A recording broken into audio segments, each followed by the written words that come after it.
Po në radhë parë gjykata kushtetuese me vendimin e fundit për masën e përkohshme, në radhë parë ka pezulluar dekretin e presidentës, dekretin antikushtetues për shpërndarjen e kuvendit, që do të prodhonte pasoja të parikuperueshme, të pakthyeshme,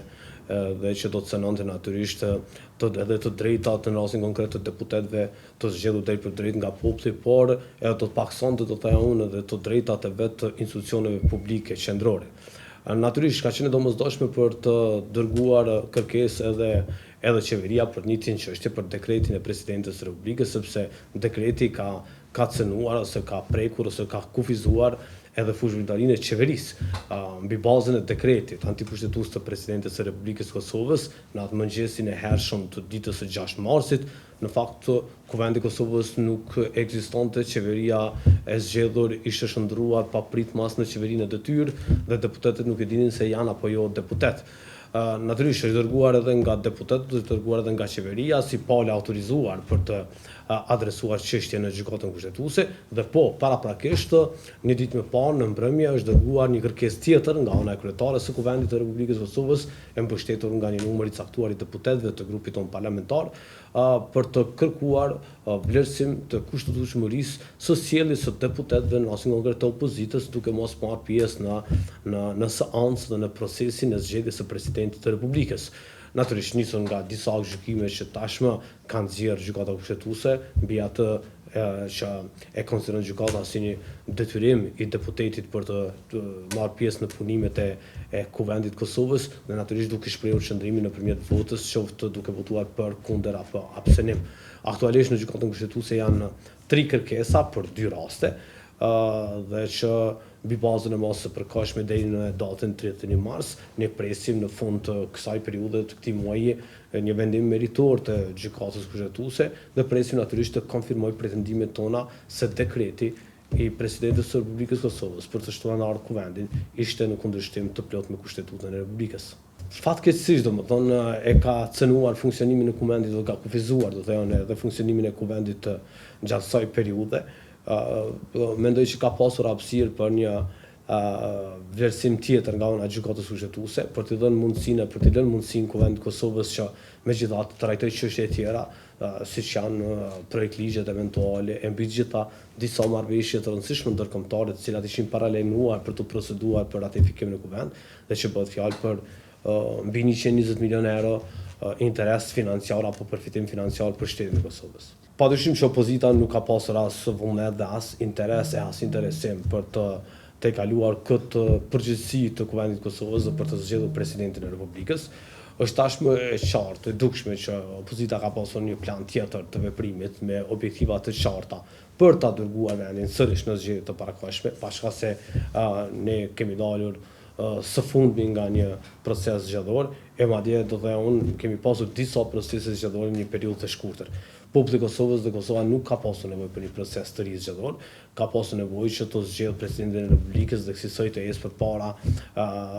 për të shtyr për natyrisht politikat e caktuara të paralajmëruara në formë të zotime nga ana e qeverisë së zgjedhur, e të dalur nga zgjedhjet e 28 dhjetorit. Ne kemi bërë gjithçka që është e mundur me përkushimin maksimal për të gjetur një zgjidhje, më njëherë pas zgjedhjes së qeverisë, konstituimit të kuvendit, zgjedhjes së qeverisë, miratimit të buxhetit dhjetor për këtë vit dhe të ratifikimit të disa marrëveshjeve ndërkombëtare, siç ishte plani i rritjes, kemi filluar konsultat dhe takimet me 2 liderët e partive politike kryesore opozitare në funksion të pajtimit për një opcion të zgjedhjes së presidentit të Republikës së Kosovës. Ne kemi parë deklaratat e kryetarëve të partive politike opozitare se vendi ka nevojë për një president bipalet, jo partijak, konsensual, ndërkohë që në takime, por as në publik, nuk kemi dëgjuar asnjë propozim të vetëm nga ana e opozitës. Thjesht partitë politike opozitare nuk kanë dhënë propozime, nuk kanë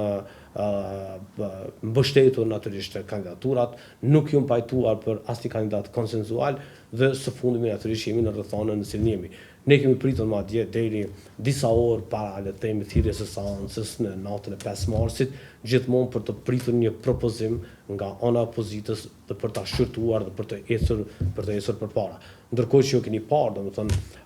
pas 2 takimeve, kryetari i Partisë Demokratike të Kosovës, zoti Bedri Hamza, ka ardhur me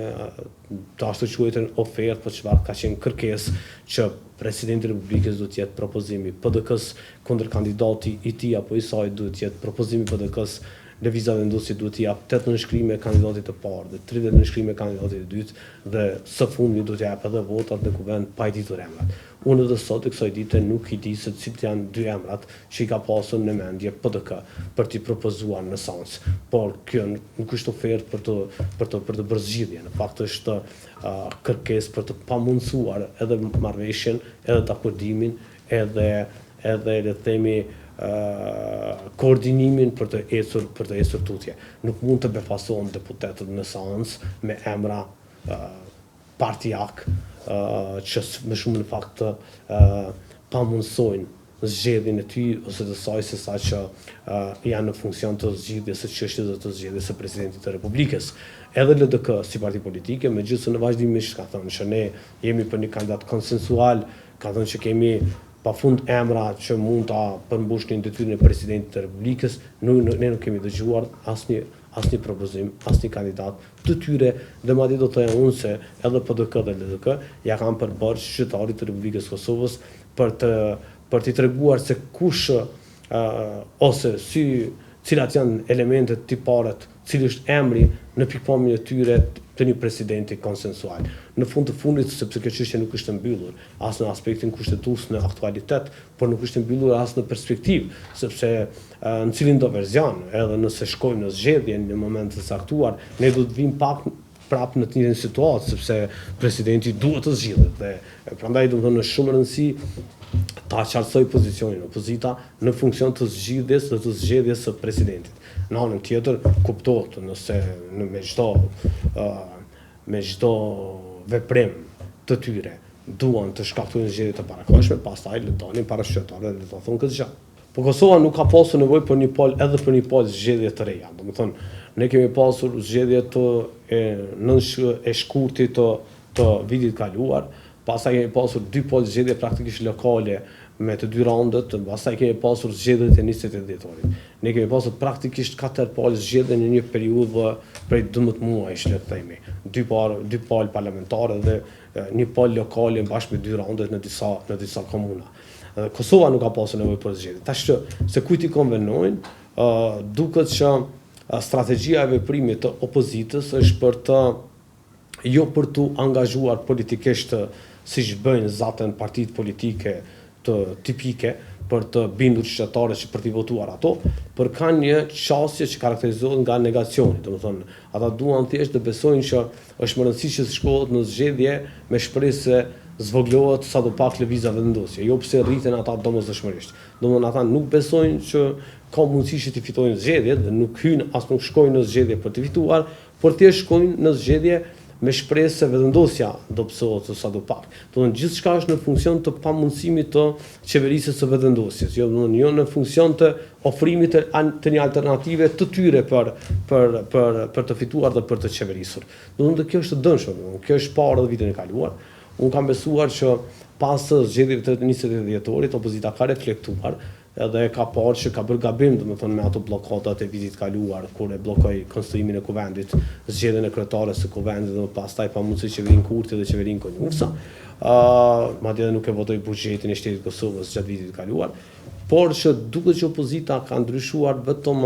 sjellje në kuptimin e diskursit publik, por që është brenda të njëjtit plan të veprimit dhe brenda të njëjta objektiva, do në thjesht për të pamundsuar qeverinë Kurti. Herën e kaluar kanë mundur që të pengojnë zgjedhjen e kryetares së kuvendit dhe të konstruimit të kuvendit dhe të qeverisë, kësa herë këtë nuk kanë mundur ta bëjnë, domethënë sepse ne kemi pasur votat e mjaftueshme, por kanë mundësi që ta bllokojnë shtetin e Kosovës tek zgjedhja e presidentit të Republikës. Domethënë, prandaj po përsëris, opozita i ka përbërë publikut që të thotë se kush ishin emrat e përveçshëm që ata propozuan edhe që ne i refuzuan. Nuk ka pasur. Së pari ne kemi rastin në gjykatën kushtetuese dhe ne besojmë shumë që gjykata kushtetuese do të na japë të drejtë, do të konfirmojë që dekreti ishte në kundërshtim të plot me Kushtetutën e Republikës Kosovës dhe se kemi ende në dispozicion dhe 60 ditë kohë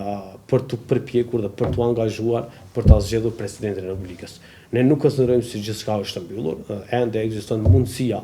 për të shmangur zgjedhjet e parakohshme dhe për të dhënë Kosovës president apo presidentit të Republikës dhe natyrisht pas 31 dhe pas vendimit të gjykatës kushtetuese, nëse konfirmohet pretendimi ynë dhe ajo çfarë ne besojmë, ne do të përpiqemi në këtë afat për të gjetur një zgjidhje. Do të thonë, edhe opozita e ka mundësinë natyrisht, nëse ka dhe vullnetin, që të angazhohet për të shmangur zgjedhjet. Pastaj nëse edhe pas këtij afati 60 ditor bëhet fakti kryer, pa mundësia e kuvendit për të zgjedhur presidentin e Republikës, natyrisht që zgjedhjet bëhen të pashmangshme. Por le të shpresojmë që ende janë të evitueshme. Le të punojmë në këtë drejtim, domethënë, nëse vërtet secila palë dhe secila parti politike e vlerëson që zgjedhjet janë të panevojshme në një periudhë të tillë. Nëse besojnë që zgjedhjet janë opcioni i vetëm dhe i duhur, atëherë le ta artikulojnë publikisht dhe natyrisht është drejtë e tyre për të besuar, sepse janë parti politike, kanë dhe interesat e tyre dhe elektorale dhe politike. Por mendoj që duhet jenë më të sinqerta. Nuk mund të në një anë të thonë që zgjedhjet janë të panevojshme, janë të evitueshme, janë të shmangshme etj. Ndërkohë që të gjitha veprimet që i ndërmarrin, i bëjnë, në fakt çojnë në drejtim të zgjedhjeve. Pastaj se si do të mbahen zgjedhjet dhe kush si do të jetë, le të themi, fushata dhe rezultati, për ne mbetet të shihet dhe të angazhohemi vetëm kur ato bëhen të pashmangshme. Ne ende po punojmë dhe po besojmë dhe po shpresojmë që është e mundur që të kemi president dhe të shmangen zgjedhjet. Sepse ne kontestojmë dekretin për shpërndarjen e kuvendit dhe konsultimet në partitë politike për datën e zgjedhjeve janë rrjedhoi e këtij dekreti. Natyrisht, duke qenë se ne jemi të bindur që dekreti është në kundërshtim të plot me Kushtetutën, sepse presidentja nuk ka autorizime kushtetuese për ta shpërndarë kuvendin në mënyrë arbitrare.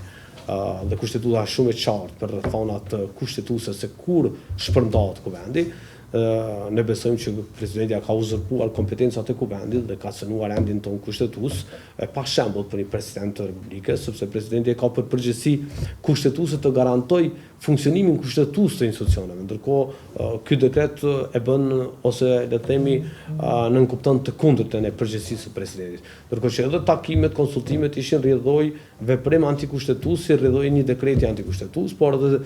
vendimi apo dekreti për caktimin e datës së zgjedhjeve do të ishte padyshim jo kushtetues. Ne presim thjesht gjykimin e gjykatës kushtetuese pas masës së përkohshme dhe besojmë shumë që gjykata do të konfirmojë pretendimet tona dhe kësaj do të kthehet mundësia edhe Kuvendi i Kosovës që të funksionojë në sfera tjera, por të kohë të përpiqet të zgjedhë presidentin e Republikës. Së pari nuk e kuptoj pse opozita e përjeton si padrejtësi caktimin e një date të tillë të zgjedhjeve që e favorizon qytetarin e Republikës Kosovës ose që garanton pjesëmarrjen më të madhe në zgjedhje. E dyta, nuk e kuptoj pse përjetohet si favor ndaj vendosjes një datë e cila në fakt ishte në favor të shumicës së qytetarëve të Republikës Kosovës pavarësisht ku jetojnë ata. Kur caktohet data e zgjedhjeve, gjithmonë merren përballë dy faktorë, dy elemente thelbësore. E para kapaciteti i institucionit që garanton, që i organizon zgjedhjet, që në rastin konkret është KQZ, dhe e dyta një datë e përshtatshme për pjesëmarrje sa më masive të qytetarëve mes drejt votën në zgjedhje. Dhe nëse 20 dhjetori ka qenë dita që ju ka përshtatur më së miri qytetarëve të Kosovës, kudo që jetojnë ata, në Kosovë apo jashtë, unë nuk e kuptoj pse përjetohet si padrejtësi nga opozita dhe si favor në anën tjetër për vendosjen nga ana e presidentit të Republikës. Do të thonë thjesht është përmbushur detyra, përgjegjësia kushtetuese e presidentit për të caktuar një datë sa më të përshtatshme të zgjedhjeve që i shërben qytetarëve. Do të thonë, edhe nëse ka qenë një datë e tillë që ka garantuar pjesëmarrjen masive të qytetarëve me drejt vote, atëherë është përmbushur përgjegjësia. Nuk e di për çfarë ka pasur fjalën, kjo është më shumë pyetje për presidentin e Republikës, por sido që të jetë nuk mund të arsyetohet një shkelje e rëndë e kushtetutës, siç është kjo e presidentit të Republikës, me referenca të tilla të institucioneve tjera. Domethënë, secili ka përgjegjësinë e tij apo të saj të përmbush detyrën me përgjegjësi të plotë dhe duke respektuar kushtetutën. E veçanërisht presidenti i Republikës. Në anën tjetër, më lejoni të them që në kuptimin kushtetues të rendit ton, shkeljet e kushtetutës bën vetëm presidenti i Republikës. Qeveria, kryeministri, parlamenti, organet tjera publike, lokale e qendrore mund të nxjerrin akte të cilat mund të mos jenë në tërësinë e tyre në përputhje me kushtetutën. Por për këtë ekzistojnë mekanizmat e adresimit dhe të përmirësimit, të plotësimit, të përshtatjes së të harmonizimit. Domethënë shkeljet e kushtetutës bën vetëm presidenti i Republikës, ndërkohë që institucionet tjera mund të nxjerrin akte në përditshmërinë e tyre brenda kompetencave të tyre që në ndonjë pikë, në ndonjë element, në ndonjë paragraf, në ndonjë rresht nuk është krejt në përputhje me kushtetutën. Por ekziston mekanizmi për ta parandaluar duke dërguar në gjykatë kushtetuese dhe duke e kthyer për ta plotësuar ose për ta përmirësuar ose për ta modifikuar. E para nuk mund të përdoret si justifikim, e dyta është paralele e pa bazuar. Jo, e para nuk e konsideroj krisje, domethënë varet se nga cila perspektive sheh. Thjesht në procesin e zgjedhjes së presidentit të Republikës, në rrethonat të cilat kemi qenë, dhe në mungesën e votave për të garantuar pjesëmarrjen e së paku 80 deputetëve në sallë në proces të votimit, ne kemi konsideruar që kandidimi i zonjës Osmani krahas kandidimit të zotit Konjufca e maksimizon ose e zgjeron bazën e pjesëmarrjes së deputetëve nga krahët të ndryshme të spektrit politik dhe kësaj i rrit gjasat që të kemi 80 deputet në sallë dhe natyrisht i shmangim zgjedhjet e parakohshme dhe të kemi një president. Cili do që do zgjedhej, natyrisht do të ishte në rregull edhe për nga profili, edhe për nga, le të themi, backgroundi i tyre edhe politik edhe profesional. Ne kemi qenë në dispozicion, i kemi ofruar në nënshkrimet zonjës Osmani, natyrisht pa parajgjykuar as rezultatin dhe pa pasur qëndrim në këtë fazë. Por edhe në këto takimet që ka pasur kryeministri Kurti me liderët e dy partive politike, natyrisht përveç se ka pasur propozime nga ana tyre të emrave të përveçshëm, ne kemi le të themi testuar vullnetin edhe gatishmërinë e tyre edhe për emra të caktuar, përfshirë edhe për zonjën Osmani. Dhe kundërshtimi ka qenë i vendosur i të dy partive politike. Thjesht nuk kanë qenë votat për zonjën Osmani. Domthonë, mund të shohë pyetja që nuk janë as për zotin Konjufca. Është e vërtetë, por ne kemi besuar dhe kemi hyrë në këtë proces pa kalkulime elektorale dhe pa instrumentalizim le të themi të as të opinionit publike, as të palëve, por duke besuar që kandidimi i zotit Konjufca krahas zonjës Osmani apo anas tjetër i rrit gjasat për quorum, për pjesëmarrje të 80 deputetëve së paku dhe kësaj për zgjedhjen e presidentit të Republikës. Pjesa tjetër natyrisht, në anën tjetër, unë natyrisht do të kursejem në deklarime për shkak se zonja Osmani është presidente ende fuqiplotë deri me 4 prill. Zonja Osmani është presidente e Republikës dhe si e tillë natyrisht edhe duhet të respektohet, por natyrisht edhe komunikimi duhet të jetë në brenda kësaj le të themi kornize institucionale. Pastaj pas 4-5 prillit, nëse kalojnë një rrafsh tjetër politik, mund të kemi edhe diskutime tjera. Por që thjesht për mos ta përsëritur, por nuk kanë qenë votat, nuk ka pasur vullnet, nuk ka pasur gatishmëri nga opozita dhe kjo situata po dëshmon, domethënë po e konfirmon këtë. Po nuk mund të flas hipotetikisht, sepse unë besoj shumë që dekreti është antikushtetues. Dhe unë besoj që kërkesa e parashtruar nga deputetët tonë dhe nga qeveria do të konfirmohen nga gjykata kushtetuese. Janë argumentet kushtetuese juridike që na bëjnë të besojmë shumë që dekreti është krejtësisht në shpërputhje me kushtetutën, i pabazuar, arbitrar, në kundërshtim jo vetëm me nenin 82 paragrafin 1.3, por është në kundërshtim me shumë nene që flasin për karakterin e Republikës tonë parlamentare, të kompetencave të presidentit, të vlerave kushtetuese të rendit tonë kushtetuese të Republikës së Kosovës, të pastaj edhe të neneve tjera që rregullojnë këtë sferë ose këtë procesin e zgjedhjes së presidentit të Republikës. Dhe besojmë shumë që do të konfirmohet që dekreti është antikushtetues dhe do na jepet mundësia që në këtë afatin 6 ditor nga momenti i nisjes së procedurës të përpiqemi për të zgjedhur presidentin e Republikës.